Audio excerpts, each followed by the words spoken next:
Slap-de-dap, my G's. Have you ever thought of resampling your drums through Vital so you can get a sound that's a bit like this?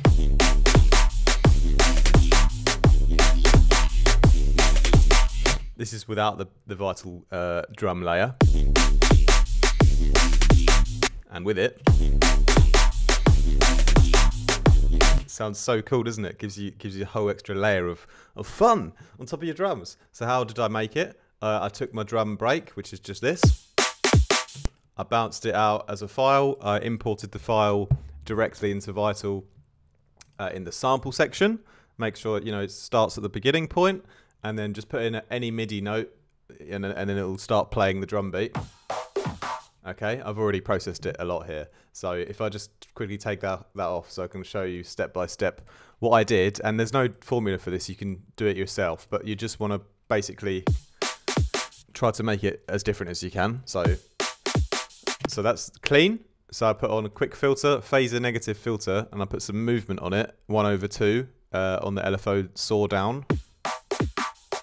So I was going for this kind of like moving, kind of phasey kind of sound to it, And don't worry about like it phasing with the original. You should be able to hear that, and you can EQ out the low end. And if you make this layer like sound different enough, it won't phase with the original. So the trick is to make it as different as you can. So a bit of movement there, and then I've chorused it quite a lot.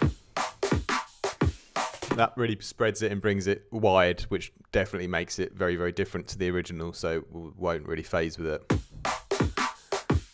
And then compressor, so sort of colouring the high end a bit.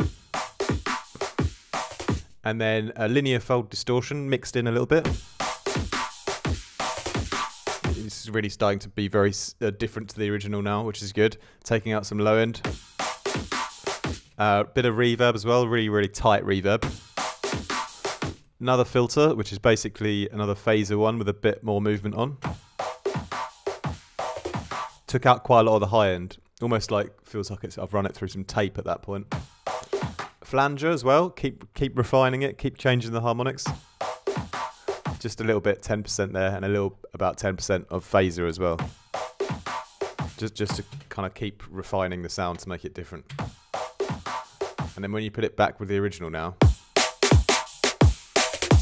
as long as you've got that clear, powerful kick and snare from the original, and it's not like being phased by this new layer, which it isn't, then you just use your ears. It sounds fine, Like it's got a phaser feeling, like sound to it. But people get overly religious. Please don't be religious about is it in phase? Is it not in phase? Like, don't worry too much about that. Use your ears. And if it's, if you've still got all that power from the main like drum break, and you've added this effect on top, it sounds like a phaser effect, but it's not actually like phasing. It's not. This is the thing that people on YouTube get to, like, it's just, you see it in the comments all the time. Oh, what about the phasing? What about the phase? It's like, chill. If it sounds good, it sounds good, right? So together with the, I basically bounced it out, the processed version, and then you've essentially got a little bit of a low cut to kind of tidy it up a bit, and a bit more of a tight convolution reverb. I've just put that on just for fun. And together then.